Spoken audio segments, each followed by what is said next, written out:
जय हिंद। एक बार फिर आप सभी को आदर्श एकेडमी में स्वागत है। कल हम फूल के 4 भाग देखे थे पीछे वाले क्लास में, तो आज के क्लास में हम समझते हैं फूल के चारों भाग के एक एक करके।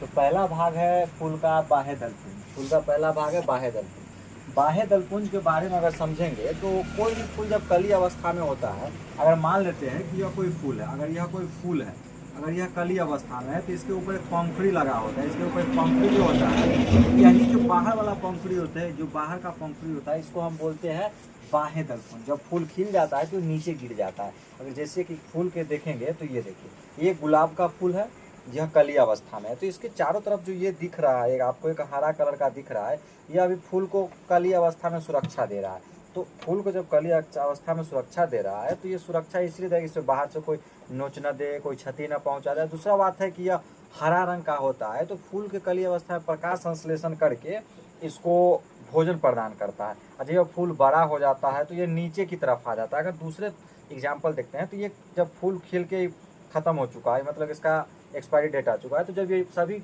बाह्य दलपुंज नीचे हो गया तो इसका भी बहुत महत्वपूर्ण काम है। यह अपशिष्ट होते हुए फूल के कली अवस्था में क्या करती है ना, बहुत काम करता है। तो जब अगर इसके बारे में देखते हैं तो ये ऑलवेज हमेशा हरा होता है। अगर ये सभी इसका सभी ग्रुप को देखते हैं, इसके सभी ग्रुप को देखते हैं तो सभी ग्रुप को, इसके सभी ग्रुप को हम यहाँ लिख दिए हैं, बोलते हैं कोरोला। और इस कोरोला में से अगर एक को तोड़ दिए, ये कहलाता है sepal. Group is sepal is known as calyx. Corolla जब सभी ग्रुप के एक साथ मिला देते हैं तो वो क्या बन जाता है, कोरोला। एक को निकाल देते तो बनता है कैलिक्स। तो आई होप कि इसके बारे में अच्छे से समझ होइएगा। अब इसके डिटेल्स समझते हैं। देखिए, सबसे पहले बाह्य दलपुंज में हम लिख दिए हैं, यह हमेशा हरे रंग का होता है। फूल को कली अवस्था में सुरक्षा प्रदान करता है।